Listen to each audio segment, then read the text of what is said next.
Hello, witches! Indeed, it is time for the Witches Movie Coven. So grab your goat, grab a drink, and grab some holy water this evening because we are talking about The Conjuring number 3, The Devil Made Me Do It. The Devil Made Me Do It. So did the devil make us do it? We will see. Hope you watch the movie. My name is Patti Negri. I'm one of your hosts. You might know me from Ghost Adventures or from my Witching Hour podcast. From my school, University Magicus, from my books, Dollcraft. First time I remember to mention my Llewellyn book, Dollcraft, yay! Of which Heather did the beautiful entry. I can hold a goat and a book at the same time. I'm thrilled to be here, and I'm thrilled to introduce you to my co-hosts. Let's start with the beautiful Heather Greene. I am Heather Greene, and I am the author of Lights, Camera, Witchcraft. It is a critical history of witches in American film and television, and it covers all things witchy from the beginning of film till 2020, actually, when I had to turn it in. But I am also, let's be honest, so I am also an editor at Llewellyn. I work with great authors like some of the ones we have here, as well as a journalist covering all things occult. And I'm so excited to be talking about the Conjuring universe tonight. Thank you very much. Let's move it over to Richard-Lael. Hello, I am Richard-Lael. Richard-Lael is one name, not two. If I were just Richard, I would be a... That's right. I am known as the Gentleman Psychic. I'm a psychic and a medium. I used to be a psychic and a small, but I gained some weight. That being said, if you're enjoying our videos, make certain to hit the like and subscribe and leave all of the comment and all of those things wherever you're hearing this podcast. Make certain you give us some ratings, whatever that may be. And I am not excited. I mean, yes, I am excited talking about tonight's film. Yay. Thank you. Yes. Let's move it over to the man with the golden locks, Jason. I am Jason Mankey. I am a super writer, 10 books and counting. This is my latest book, High Priest. It's biography of Raymond Buckland. This is one about spellcraft that just happens to be near my desk. I am a rock and roller whiskey enthusiast and happy member of the Witches Movie Coven. Didn't Raymond Buckland just have his birthday, Jason? He did just a couple of days ago. I think it was Sunday. Should we sing? No. And yeah, I was going to say he's dead and he wouldn't know, but on this show, that doesn't really matter. All right. Well, we are sad to say that Courtney will not be with us this evening. Her leg hurt. She has injured herself and sent her love, sent her good magical vibes too. But we're happy to announce that we have the beautiful Tabitha here. And so welcome back, Tabitha, our regular. Thank you so much, Patti. I am Tabitha Meadows, and I am a medium and psychic. And I am super happy to be with y'all tonight on the start of the spooky season as we are hurtling towards a full moon this week. Thank you very much for having me again. Thank you. Thank you. So as I said, this movie is The Conjuring 3. The Devil Made Me Do It. And hopefully you guys all watched it. It might have taken me 3 viewings, but I watched it. In case you didn't, Richard-Lael, this might be your time for an unbiased explanation and synopsis of this. Oh, I'm going to try to use restraint. What is this film about? First of all, it's about 5 hours too long. Number one. Number two, what is this film about? A love letter to Bronze Age mythology and giving way too much power to the devil. That's what. What is it not about? Fun fact, Ed, a devout Christian, was having, shall we say, carnal interactions with a girl of 15 at the time that this was supposed to be taking place.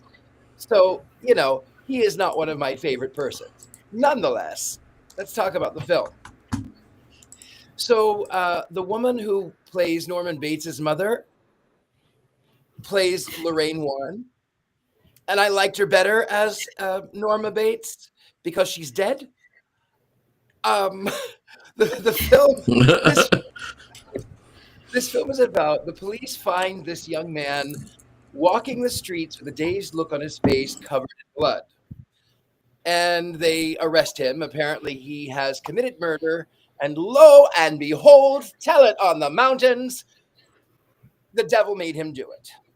Because the devil is so powerful that he can make you do things to harm other people, whether you wanted to or not. So Ed and Lorraine have to convince the court that, yes, demons do exist. Yes, this man is possessed of the literal devil. And in the interim, they find that there's some dark Satanists who worship a literal Satan. And they have this multi-million-dollar altar somewhere underground in a train station or something. I don't know. I wasn't really paying attention. And then, of course, Lorraine gets possessed of the devil, and then Ed comes to rescue her in the tunnels. And just in the nick of time, the curse is lifted. And then, true to form, the kid that they were trying to prove it was not his fault that he was demon possessed, he actually gets convicted and spends 5 years in prison because it didn't work. It didn't work. Happily ever after, there's Debo, a bunch of contortionists. You see, there's a lot of contortionists. The worst thing, though, is when in the beginning, it starts with a seance. There's two things. It begins with a seance and ends with the historical seance. In the beginning seance, the man says to the little boy, I'm almost embarrassed to say it. He says, "Come in me! Come in me!" Which is creepy and weird. And then in the end seance, which was the historical context one, he says, "Jesus repels you." And I went, "Yeah, actually. Yeah. And that's a synopsis. I am trying to be kind. That's it. Trying. Thank you. And now we have the complete outline of the film and where it went. Heather, do you have more things perhaps that we need to know about this film?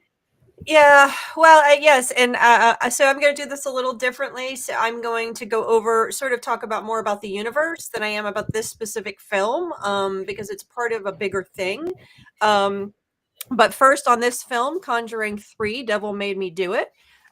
It actually is part of, like I said, this universe. It's very popular, considered the most popular horror franchise in movie history. Hollywood history, definitely modern horror history. It made 24 million. This one made 24 million. It opened. It cost 40 million. It did not do as well. It has not made as much money as the first Conjuring, which is the most successful. But the Conjuring, the original Conjuring, budget was only 20 million. So the second two were 40 million, and the one coming up that's just being released has a 55 million budget. So you can see how they are investing in this franchise. It is expected, the new one is expected to rake in a ton of money. So they are expecting success. This one was directed by Michael, I think it's Chavez or Chaves. I'm not exactly sure how to pronounce his last name. He directed 3. He directed 4. The original director, James Wan, he directed a number of the different ones in the franchise. He directed 1 and 2. So there's a changeover in the director for this one. That's sort of the basics of this. Again, this is part of a bigger franchise. So next, I just want to talk about the universe itself. So one thing I love about universes, whether you like this universe or not, one thing I like about universes in general is that when they do have threads that connect the various movies, it's fun to watch them in chronological order. You can do that with this one. People do it with Star Wars. People do it with the Marvel universe. I've done it with a number of different ones. You can do this with the Conjuring universe. So I'm going to tell you how to watch them in chronological order. So you start with The Nun, right? That takes place in 1952 Romania. Then you go to Annabelle Creation, which is 1955 California. Then you go back to The Nun, Nun 2, 1956 Romania. Then to Annabelle, the original Annabelle, 1967. We're getting thumbs up and thumbs down in the corner if anybody's curious. That's 1967 California.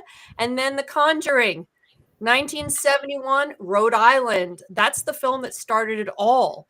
It also gave you a little intro to Annabelle in that movie. Then you go to Annabelle Comes Home, the 2019 movie. That was 1972, Connecticut. We're back at the Warrens' house.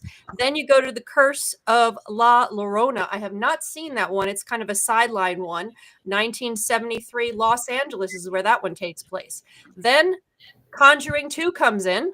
1977 UK, if you haven't seen that one, that also introduces the nun. Then Conjuring 3, 2021, that's the one we're talking about tonight. It's 1981. And then Conjuring 4, which is coming out, The Last Rites, that takes place, I believe, in 1983, Pennsylvania. So you can see, you can watch them in order, and there are threads that weave you through. Connections, of course, the main two characters are the biggest connections, and through all of them, played by Vera Farmiga and Patrick Wilson. That's the Warrens. There they are right there.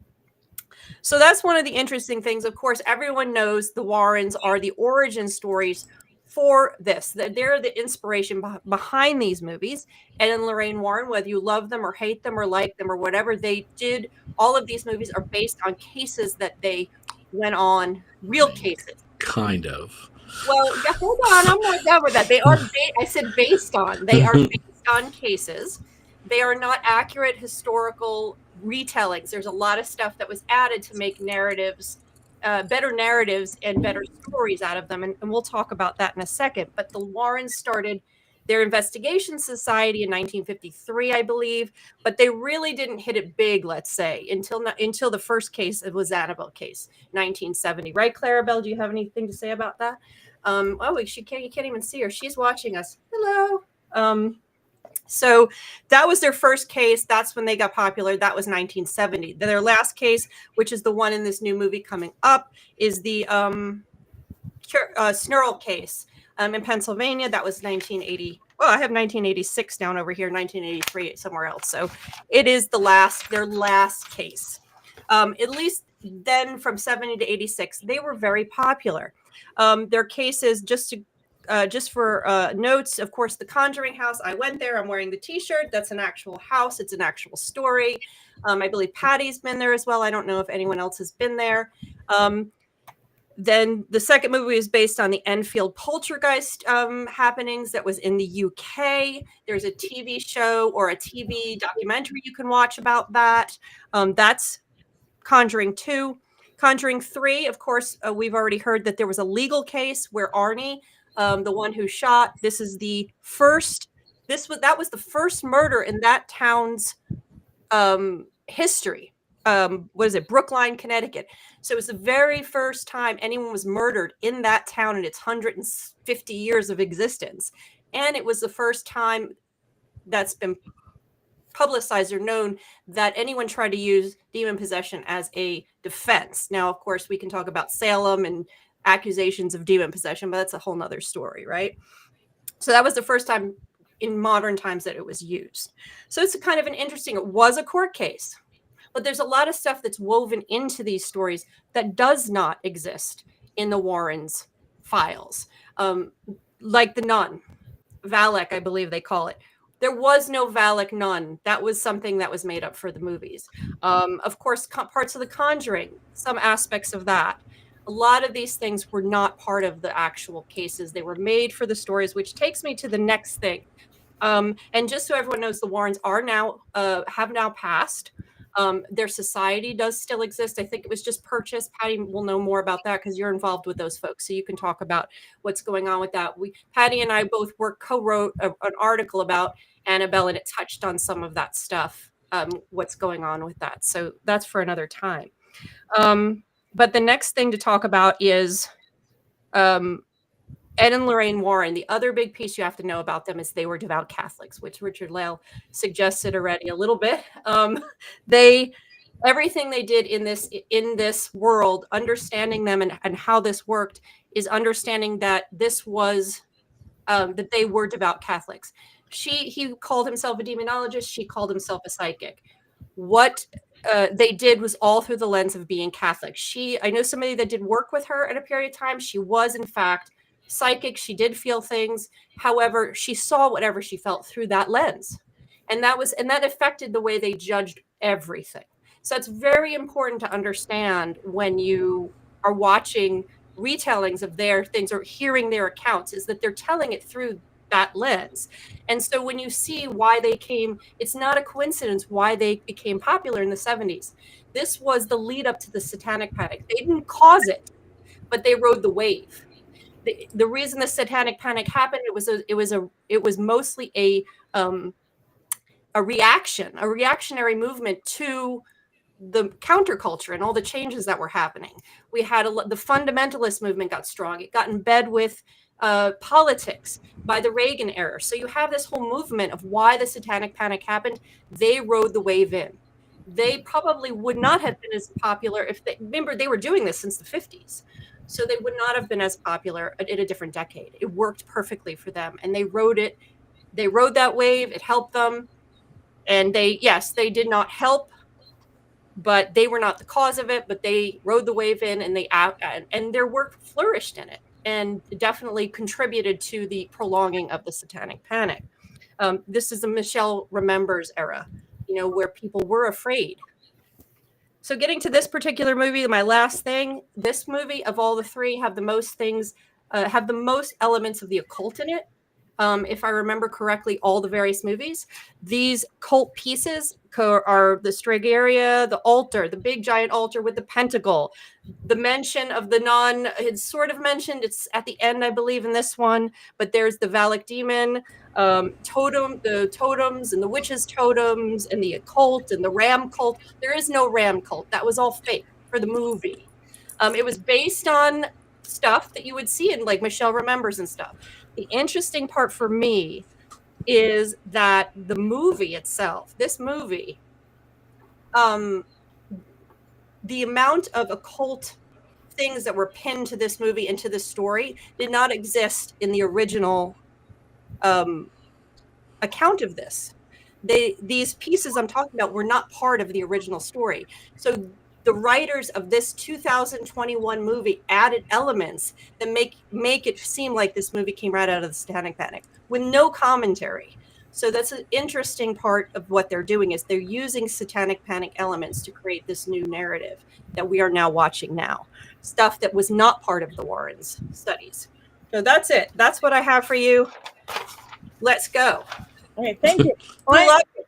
I'm going to jump in before we get all into the movie, because there's a bunch of questions here and I don't want to forget them, about being that. Yes, I have been there. I have spent the night at the Conjuring house in one of the beds, the daughter's bed. And it is haunted. It is spooky. The woods to me are the spookiest. I've spent the night there too. I went there not just the very, very end of 2024 when there was a bunch of controversy going on because Jason Hawes and a bunch of known and well-loved paranormal people were saying boycott it. We already had reservations. We were going. And I had a pretty amazing experience there, both haunted-wise and not. And I met the woman who owns it or has been owning it. I don't know what's going on. And she actually was wonderful with us. And she knew who I was. I gave her my book, my first book. And I heard that she was actually taken away by the police or to a crazy place that night. So I think she has some mental problems and issues along the way. But I wanted to say there was a nice woman in there somewhere. I also want to, it is definitely haunted.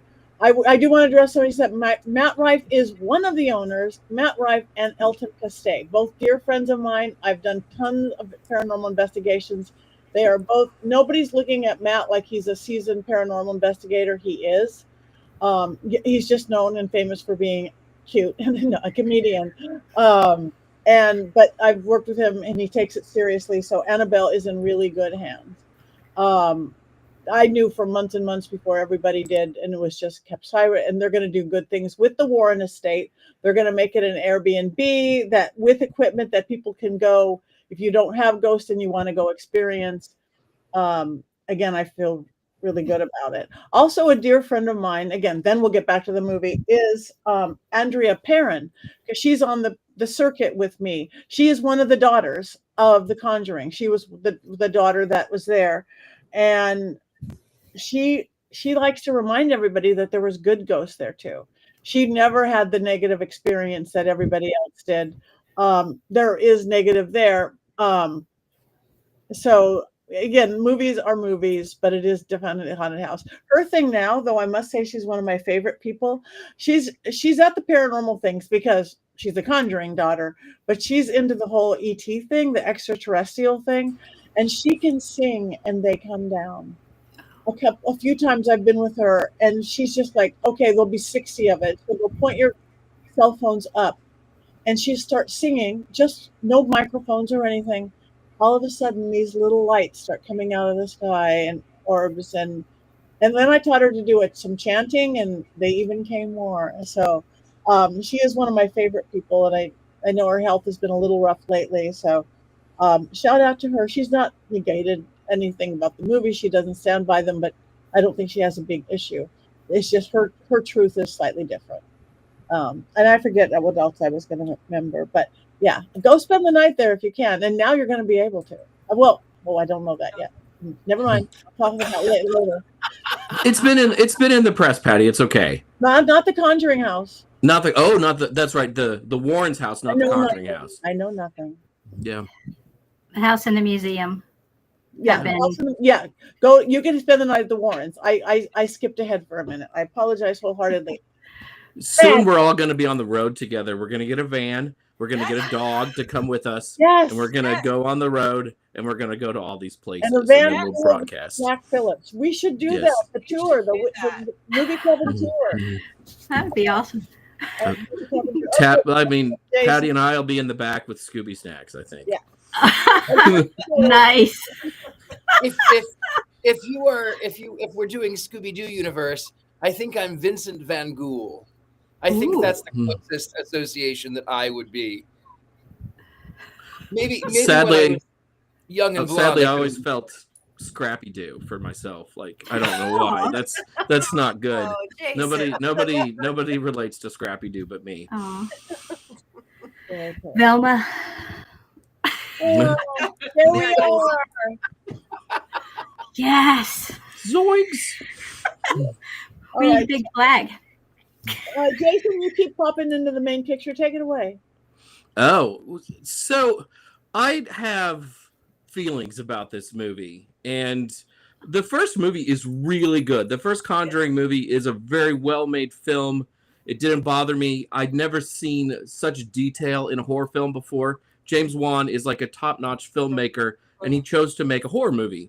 And it was great, and there's some nice jump scares in there. I know that there are liberties taken.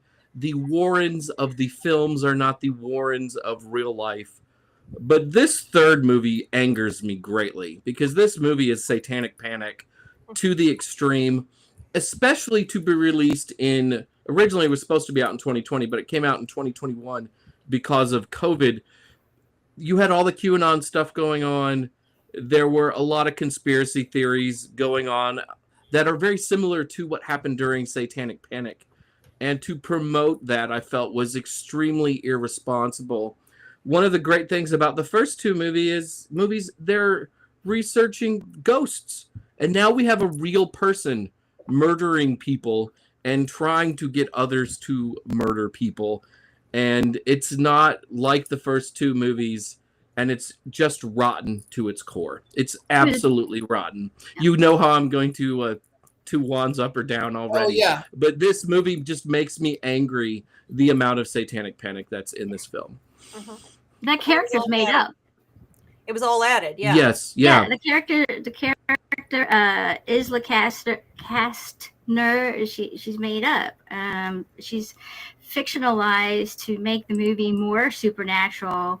So that is definitely one thing that made me super upset about this is how that they treated witches, to make it up and actually blame it on witches, because it's about the devil made me do it, but somehow there's a witch that pops up and it becomes a story all about her, and just the light that they betray us in over and over. It's the same thing with this this made up totem thing. I actually me personally, I hadn't even heard of a totem in regards to witches. I'm not saying that it isn't out there, but for me, totem is more like an indigenous word. But just that whole thing being made up in a movie that they tell you at the beginning is based on a true story is unfortunate, because a lot of people are going to take this as as the gospel and think that this is real without having done any research for themselves whatsoever. So I totally agree with you, Jason. I think it's unfortunate. I will say, however, as a former Christian, even though Thumper's not here, as a former Christian, I did kind of giggle and laugh when they said Satanists are more powerful at night. I'm like, oh, well, that explains a lot, actually. I mean, I'm kind of a morning person. Like, you would think I'd be really like dark and evil, but I'm up at like 7 a.m. in the morning, and then I'm running the Hoover, and then I hail Satan, and then I make a nice lunch, and then I have tea in the afternoon. I mean, all satanic things. But I guess I'm supposed to be more powerful at night. I guess. Because Lucifer, Daystar, son of Dawn, really powers up when the sun goes down. Yeah. That's another thing that's irritating too. From all of my research and all of my observations in the paranormal world and being a medium, what I've found that most what people deem as demons ended up being just really, really, really bad humans. And there's the thing that we have is called free will, and it's used when it's convenient, and when it's not, we humans tend to like to have something else to blame our own shadow on, whether it's a whole group of people or individuals. It's just, there's just people out there that blame the devil, Satan, for their own miscomings. And again, I personally don't think that that's fair to the devil or Satan. I think you human beings need to own up to your own crap. If you're a bad human being, okay, you can fix it. Fix your crap. That's our next shirt. Fix your crap, Tabitha Meadows. I think that to tell any of these stories, they were going to have to create stuff for them. We can't tell witch narratives without in fictional narrative cinema without creating drama. You can't, and you can't tell any. So and then there's that guy. So he's gone. Well, there he is. The drama could have been in the courtroom. Well, that's what I'm saying. That was going to be my point, Tabitha. I'm sorry. The point is they did it in The Conjuring, but they did a little bit of crossing over into the witch thing, but they didn't lean so far into the satanic panic stuff as they did in this one. And that's the biggest problem with this movie. And then, like I said, it wasn't there. None of it was there. It didn't have to be there to tell this story. They could have just done it as a paranormal. They could have left the whole witchcraft occult out of it, and it still could have been, and added some drama like they did in the first one, and it would have been more effective and simpler and less hokey. And unfortunately, they wouldn't have had to spend $40 million on the budget. Exactly. Well, and then the other thing is, if they were going to use satanic panic stuff, you comment on it, which is what Stranger Things did in the last season with Vecna. They had this. They showed the satanic panic stuff with D&D and all, but it was commentary on the problems of it. They directly pointed the finger at it, and they could have done something like that, but they chose not to, because this is the Conjuring universe, and that's not what their goal is here. So, we'll see how number 4 works itself out. It's so far does not get good reviews, but okay, we don't know. I'm going Friday night in Maine. I've been invited to a private screening Friday night in Maine before the HorrorCon, so I'll let you guys know what I think of the new one. This one, yes, satanic panic, yeah, all that stuff, but why is it so damn slow? I kept And all over the place. I kept falling asleep. Wake up. Oh, rewind. Wake up. And then I woke up and there was some other movie on. I did a Courtney, but at least I Witch didn't. of the Sea. Yes, Witch of the Sea. I had to, and then this afternoon, it's like, okay, it was late at night. I just flew in. Of course, I was tired. It's not the movie's fault. I tried to watch it today, middle of the day, cup of coffee in my hand. I still fell asleep. I had to rewind it again. I think I like the Conjuring universe itself. And I actually like the characters, good, better, and different, that play the Warrens. I've never got to meet the real Warrens. So to me, again, right or wrong, they are the Warrens as I know them. But why did it have to be so slow? I watched the movie 3 times before to get through it. And Patty, the reason it was so slow is the devil made them do it. The devil made them do it. I know. And again, it's a kind of torture, so maybe we're in hell. Maybe that's what it was. There's a chowder fountain somewhere waiting for us. Right. And it was, okay. And I kept looking, it was like a mashup, going back to the satanic pattern is Satanism, witchcraft, necromancy, demonology. But wait, trying to catch up where everything, it's like just throw it all in a pot and make stew. And then there's the ram cult. Stew. Whoa. The ram cult is also blamed in Annabelle. Yes. They're the one that's the same blame as who I think took the daughter who's the Annabelle who becomes Annabelle, who eventually haunts Annabelle, but the Annabelle daughter winds up joining the ram cult and then coming back and all that stuff. So this ram cult thing was created for the Conjuring universe based on like Manson or the Michelle Remembers cult or whatever other satanic cults. How about this ram cult? That's it. We have a ram cult, don't we? We do. Woo for the ram cult. But yeah, so that was an interesting thing. And someone said it was set in the 80s, so of course it has to have satanic panic elements. That's what was done in Stranger Things. They added the satanic panic elements, but they did it in such a way that it commented on that's what was happening at the time, rather than actually making it real. Because in the Conjuring 3, there is a ram cult. It is an occultist. They do have to break an altar, a giant, what was that, $1 million altar with a etched in pentacle on it. It isn't commentary. It is real in the universe of that movie, and that's the problem. I mean, it's a nice altar, though. like, so I would dirty. love one. I mean, but like right. big stone altar, like you could do like anything on it, right? I mean, I'd After like one of you those. gotta clean your altar, though. It's so dirty. I know. Yeah. Gotta clear out that energy. It's important. And of course, also like a half invalid, whatever. Oh, Ed Warren can like take it down with a sledgehammer, though, right? I mean, 2 minutes ago he could barely walk, and now he's boom, boom, boom with the sledgehammer. Hey, buddy, don't have another heart attack here, you know? Yeah, with them, it seems to be too. And meanwhile,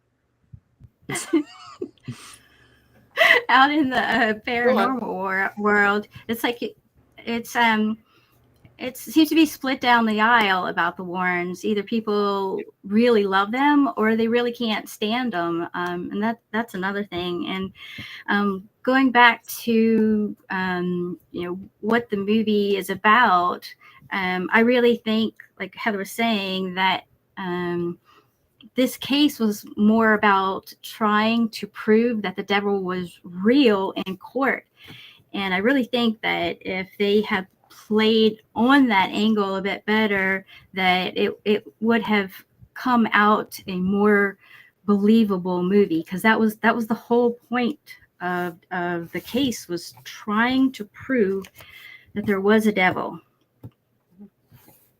there is a devil, and his name is mankind. That's another conversation. Oh, and on top of that,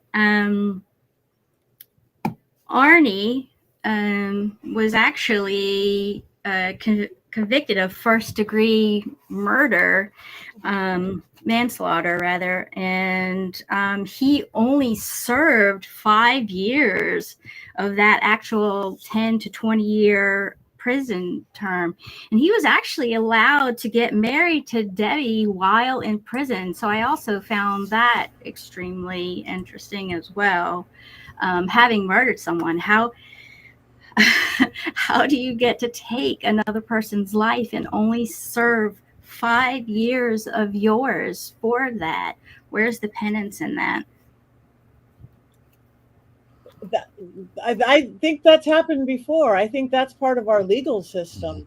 And people do get married and fall in love with people that they've never got to be alone with. It's a weird, it's probably that devil mankind thing again that Richard-Lael brought up. But yeah, I think that's not that weird, unfortunately. I took the time also to watch the on a follow-up. I took the time to watch. There's a Netflix doc called The Devil on Trial, and that was an interesting follow-up to this movie, finding out that after Arnie gets out of jail in some number of years, I read that he's now miraculously not possessed. Also, there was a mixed bag of the brothers believing whether David was actually possessed or he had mental issues, and David, though, still believes that he was possessed, and you can see a lot of the original pictures on that document and hear a lot of the original tapes on that too. So that's a good follow-up to this movie and doing some of your own research and finding out things for yourself. I have a good follow-up too. So I, as a former Christian, love to watch exorcisms. And if you want a good laugh, there's this real life exorcist. He's Protestant. He's not Catholic, but he dresses like a priest, and his name is Bob Larson. And oh no, you should watch Bob Larson Exorcist if you want to laugh. The best one is he casts this demon out of this man who says he's the beast. I mean, it's hilarious. The funny thing is, though, Bob Larson, exorcist, gets 3 Satanists up who are actually Satanists. And he's trying to rebuke them in the name of Jesus and cast out the demons. And they go, okay, cool story, bro. But meanwhile, the ones that are the believers are.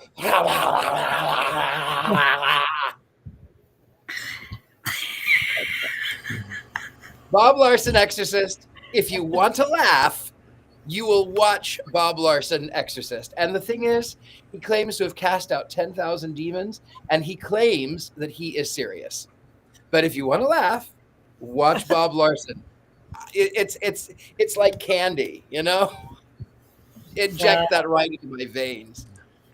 Oh, another thing that I did appreciate, actually, one of the things I did appreciate about the movie was the psychometry that was used by Lorraine. And that's an extrasensory perception. It's where you touch an object and you can gain information about its history. And that is very much something that people can do. I can do it, and I'm sure a few of you others in here can do the same thing. So that is very much something that is real. So I wanted to mention that as well. But you don't have to grab a corpse, though, right? I'm pretty sure you can do it in other ways other than a corpse. I was surprised how well preserved that corpse was, having been in the water for that long. Mm-hmm. That was amazing. Right, and she did pendulum too, didn't she? Yeah. Didn't she work with a pendulum a little bit? I remember seeing that, or maybe that's while I was asleep. I like the waterbed though. I like the water. Oh yeah. The waterbed was allegedly Those are drawn from a real waterbeds. experience, though. Like there was a stain on a bed, and that was a real experience. So that was like one of the few things in this Is that movie a that real- was it based just- on something. Yeah, I don't. It just made me want a waterbed. Who was thinking about A Nightmare on Elm Street too? We could put a waterbed in the back of our van when we Yes! go on tour. Chad. Oh yes. Plan is coming together. Mhm. But, Yeah, I mean, because that's a sign of class is when you have a waterbed in the back of your van, yeah, you're bad. right? That probably Those people inspired the with a bunch of Satanic stuff Panic go. too. We may need a whole school bus. Okay. Right. Get on that, producer Rob. Yeah. Now, I also, just in talking about people who investigate the paranormal and the world of demonic possession, I just wanted to give a shout out to Catherine Crowe, who wrote The Nightshade of Nature, or Ghost and Ghost Seer, and that came out around 1948. I also wanted to give a shout out to Hans Holzer, who wrote Ghost Hunter in 1963, and he wrote about demonic possession as well. So I think it's important to mention other people who were also doing the same things around the time Ed and Lorraine were doing their thing. As I will some say people this. Sorry. no, About demons. I was just about demons. So I think that demons get entirely too much credit, but are there non-living entities that exist that one can be possessed by? Yes, I will say I have channeled these energies that were never human, and I have seen through the eyes. I was at the Los Feliz murder mansion. I allowed the spirit to come into me, which was funny because even in that one, the family was Jewish. The demon that I was channeling was pre-Christian, and Zach, love him, tried to cast the demon out in the name of Jesus. I think too that some people mistake elementals for demons as well, because the energy of an elemental very consuming and very overwhelming, and when people don't know what to do with their feels, it seems like for the most part it goes straight to negative. And I think that's in part to movies and television and people being told how they're supposed to feel about these things. So I think it's, people tend to go straight to that, and they don't actually know what or know how to figure out or deal with, or even know what they are dealing with. And I know Patti, you and Richard-Lael actually have. Patti, you have the University Magicus, where you actually teach about some of these things, right? We teach it. We teach it all. All of this weird, spooky, fabulous stuff. Is that our bus? That's our bus. There's our school bus. Oh my goodness. I like the wood ornament. Waterbed. We have to make room for the waterbed. I think that's perfect. That We cracks need to me get up on there that. about Richard-Lael and the cross with Zach. I was just again at the museum with Peggy the doll, who's a haunted doll, and I've done a seance with her. They've got a rosary on her, and she hates it. She hates it. I think she's Jewish. What's it gonna do? Did you tell them? I have, but nobody listens. Oh, that's they get on my unfortunate. I That's it's a long time since I said it. I asked just one of the tour guides yesterday or the day before, going. I think one of the getting back to what Tabitha said about language and how people react to different spirits. I think that the language that we're seeing in these movies is language that has been built over time and has escaped just the religious sector where they came from, and now circulates in the general population as ways to term experience with the unseen entities. Most people don't have the terms that you're talking about. Most people don't have term elemental. They don't understand the different types of spirits they can be dealing with, because one, they're not interested in reading the books that we're talking about. I have a fabulous author who wrote a book called Unquiet Voices. That's a wonderful occult take on working with animals. Working with the unseen elements, not working with animals.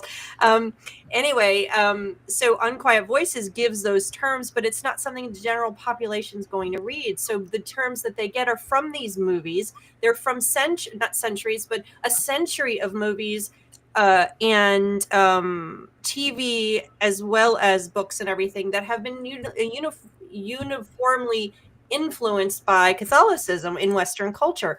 So you don't see these terms necessarily in Eastern cultures. You don't see the same relationship with spirits in like Japan, and it's different. Here we see that. I talk about that in terms of working with dolls. It's the same thing. It's different. So when they have something bad that's unseen, of course the first thing they're going to go to is it's got to be a demon. They have no other term for it. And that's the education that we're doing right here now in this here. Yes, we're talking about it. Yes. And I want to mention, Robert said yes, Hans Holzer did have a TV series a year or two ago. My friend Dave Schrader and Cindy Kazo were on it, and they were pulling things out of the Hans Holzer file. So that was good that you mentioned that, Tab.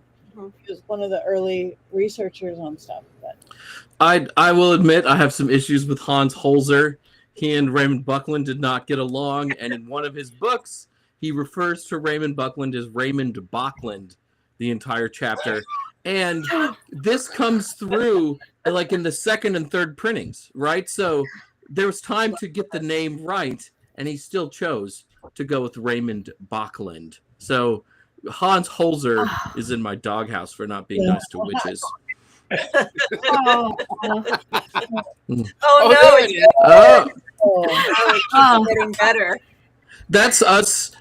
That's us stopping for tea, I think. Yes. Right? Tea time with Richard-Lael. Yeah.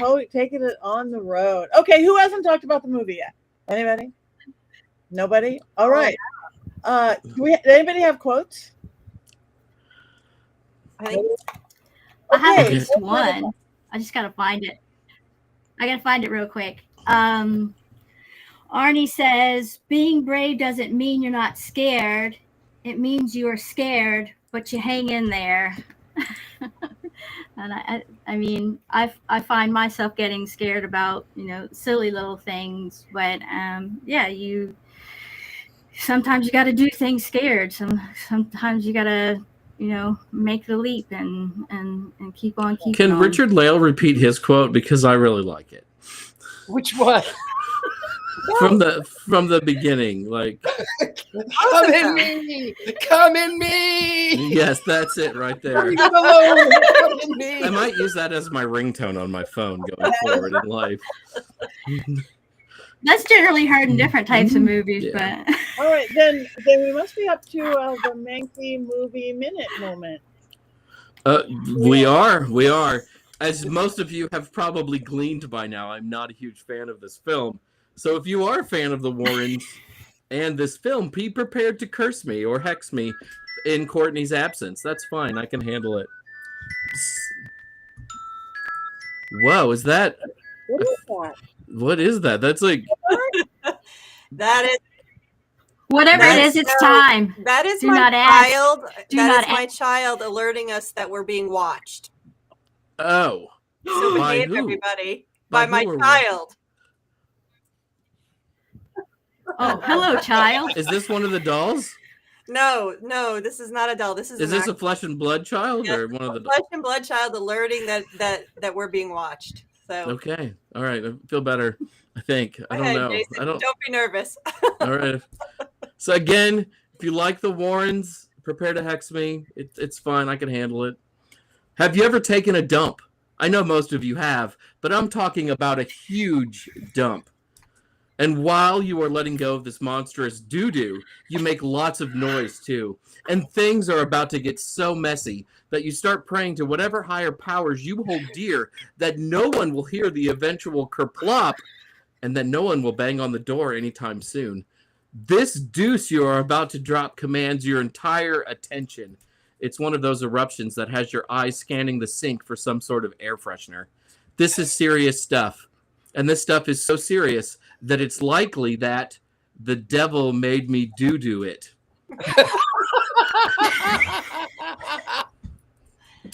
Well, if you've ever taken a dump like that, I've got good news for you. It's possible that you'll be able to sell the story of your toilet sitting to writer David Leslie Johnson McGoldrick, real name, and writer-director James Wan, the architects of The Conjuring, The Devil Made Me Do It. Like all the other movies in the main Conjuring series of films, this film is also based on a real story. But that real story is so far removed from the actual events in this movie that they could have just filmed Ed going to the bathroom for the real story part. It will always be weird to me about these chimes and Heather's kids telling us that somebody's watching us, but it will also be weird to me that there are a lot of witches who not only like the Conjuring movies, but also seem to like and believe the things Ed and Lorraine Warren wrote about the paranormal. Ed and Lorraine, much like James Wan, seem to hate witches, have no real background in the occult as we understand it, and, as Heather has pointed out, we're super committed Catholics. The Conjuring movies are like the Marvel Cinematic Universe of Catholicism, but instead of being armed with superpowers, the Warrens were armed with holy water and prayer books. I don't know what to find scary in the Conjuring universe, since every major threat can be thwarted with a crucifix and the Lord's Prayer. I'll admit that the first Conjuring movie was fun, and the second one was okay, but holy gods, is this third movie bad? Why would any occultist need a bunch of people to murder someone they don't know and then off themselves after the murders? Seriously, what's the motivation here? And of course, the evil witch orchestrating this ridiculously stupid plan is part of a cult linked back to the doll Annabelle. These movies are all obsessed with Annabelle, probably because Annabelle is a more interesting dinner companion than the Warrens. I'd take Annabelle saying nothing over Ed and Lorraine talking to me about the Catholic Church. And why does the antagonist have to be a witch? Why would witch give two doo-doos about the Warrens? Why would a witch craft a spell that could be undone simply by taking a sledgehammer to an altar? Now I cast my spell of murder and death so that I might raise a demon. But my spell will all be undone if anyone stumbles upon my altar and wrecks it. Ha ha ha ha. Evil witchcraft. I don't expect Hollywood movies to get witchcraft correct. But what kind of stupid witch writes a spell that can be broken if a couple of candles are knocked down? This is so dumb. When Courtney hexes me and we love you and we miss you, she's much more careful than that. A lot of the rest of this movie is nonsensical too. Ed, who depending on the scene can barely move or has cat-like reflexes, breaks into a funeral home. Why would anyone think they could visit a funeral home at midnight? And then Lorraine has to hold the hand of a corpse to have a psychic reading? I'm not a psychic, but I don't think it works like that. I've never seen Patty hold a dead hand on Ghost Adventures. Yeah, I'm sure the Warrens broke into a funeral home as a part of the true story. If they had done something so stupid, they would have ended up in jail. Perhaps the gravest sin of The Conjuring, The Devil Made Me Do It, is that it's boring. Perhaps I could have forgiven some of the satanic panic nonsense if this had been a good film, but I nearly fell asleep while we were watching this, despite watching it while high on cocaine and drinking a cup of coffee. Okay, maybe the only latter is true there. This film had me longing for Velocipaster or Ouija Shark, or dare I say it, The Killing Tree. And the worst part, there's apparently one more film to go. I can't wait to see what misinformation about witches Juan has in store for us this time. Perhaps the witches will engage in cannibalism, or we find out that the witches piloted all the planes to Epstein Island. How fun. I'm sure that can all be undone, though, with a little holy water and an unauthorized exorcism. Look up diminishing returns in the dictionary, and you'll see a picture of the Conjuring franchise. I, for one, would like to conjure up a better series of films. Yeah. Beautiful. Thank you. Thank you. That is great. So much venom there tonight. I'm really sorry. So much venom. So much venom. I do want to say, I know a lot of people with the Warren Society and Nesper and all that. These are just the. I asked them about what if somebody, because they go out and help people with houses and exorcisms and house clearings. And I'm like, and they know I'm a witch, and I'm like, I'm not a Catholic. And they tell me, and I don't know if it's true or not, that they're not all Catholics anymore. They will send out pagans, and they will send out whatever else. I don't know how true that is, but that is from the horse's mouth, as they say. Who knows? Yeah, they have a range of folks working. I have a couple of friends that work within their genre as well. Yeah. All right. Well, it is almost that time, so we have one very important thing to do, and that is to vote on this fine film. Get your wands out or any similar type of thing.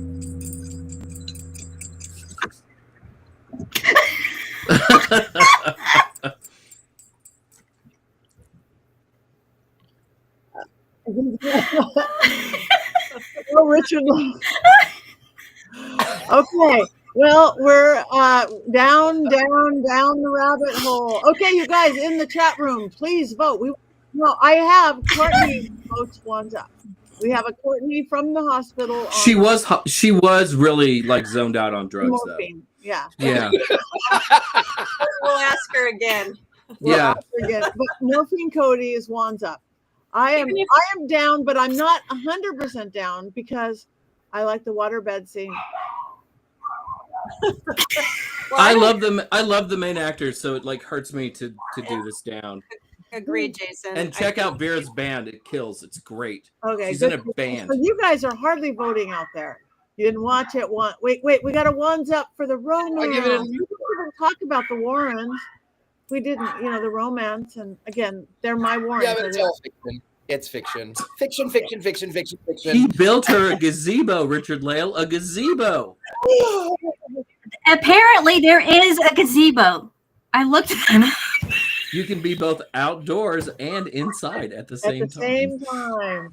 All right. You can, just like our I have man. a very noisy dog upstairs. I don't know why, but what are we doing next week? Does anybody know? We're going to be hunting demons again, but this time with a K-pop group. So it's K-pop Demon Hunters next week, everybody. When I was at Dragon Con, we announced that after the Wizard of Oz panel, and there was cheers from the crowd. So get ready to sing and dance. All right. Oh, yay, a musical show. So K-pop dinner, Demon Hunters, everybody for next week. As Richard-Lael said, like us, follow us, tell your friends about us. Go online to Mystery Control. Get your own Very Black Phillip or Bling Phillip or T-shirts or quotes from get a Richard-Lael pillow. It'll protect you from all sorts of scary things. And then come back next week. Right?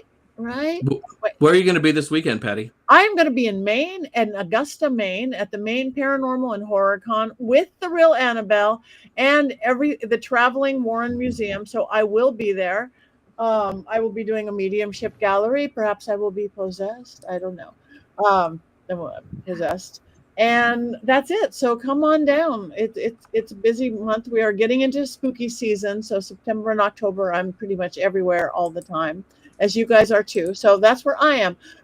Anybody else? Where are you? Jason?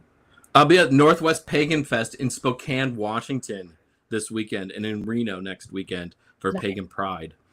Beautiful. Richard-Lael? I will be here in New Orleans. It is my busy month, as you know. September, October, November in New Orleans is busy. So I've got vampire balls to do, and I'm everywhere. University Magicus, it's gentlemanpsychic.com. I'm just really easy to find. I'm everywhere. Thank you. Okay. Heather? I have had a very busy summer and spring, so I am taking a little break, and I will be here in Atlanta working with my wonderful authors and other projects just for the next few weeks. So nothing to announce at this point. Beautiful. Thank you. And our beautiful, always loved guest, Tabitha. Thank you. I will be here at my home. I'm working on writing something myself, so that's going to be exciting when I can talk about that too. You can find me at Tabitha Meadows at travelerslight.life for private Perfect. readings. You guys like us, follow us, tell your friends about us, and come back next week, same place, same time. So we could sing, or we could cackle, or we could curse somebody. What do you want to do? Stick to cackling. Cackling. You guys are so uneventful. When we have the waterbed, we're going to do more. When we have our van and the waterbed, we're going to sing. Okay. 1, 2, 3.